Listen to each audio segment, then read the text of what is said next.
Today, we'll show you how to install your Britax Poplar convertible car seat forward-facing using the lower anchor connectors. Remove the lower connectors from the storage compartment at the rear of the seat.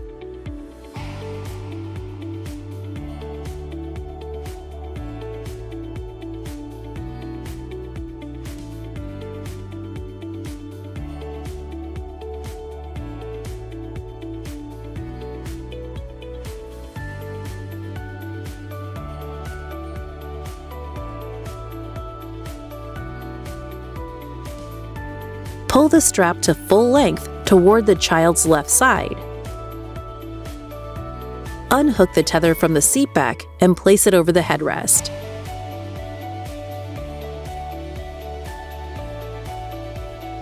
Adjust the recline. Before placing in a vehicle and working on a level surface, recline the unoccupied car seat to an appropriate position. Pull the recline handle and rotate the seat until the recline indicator ball is in a correct forward-facing position. Use the recline indicator to help achieve an acceptable recline angle. For forward-facing installation, the indicator ball must be completely within the dashed green lines. If you have difficulty achieving the proper angle, refer to your user guide. Place the car seat in the vehicle in a forward-facing position. Be sure the base of the car seat is flat on the vehicle seat.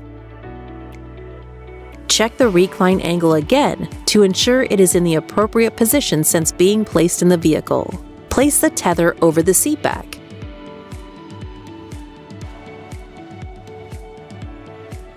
Open the click type by lifting the front cover flap. Squeeze the click tight release buttons. Slide the lower connector strap into the forward-facing belt pads.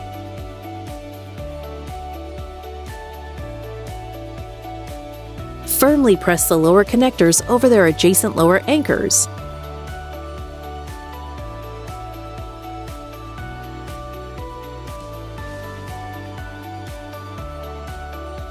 Pull the end of the lower connector strap to remove slack.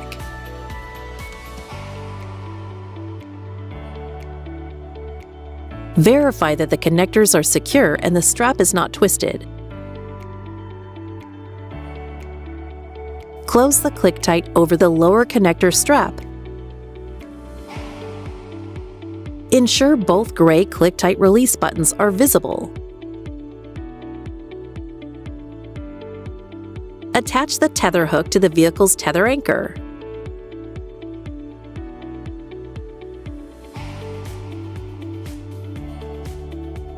Check the recline to ensure it's in an appropriate position. Check that the car seat cannot be moved front to back or side to side more than 1 inch at the belt path. Follow the same process for the Poplar S convertible car seat. Happy travels!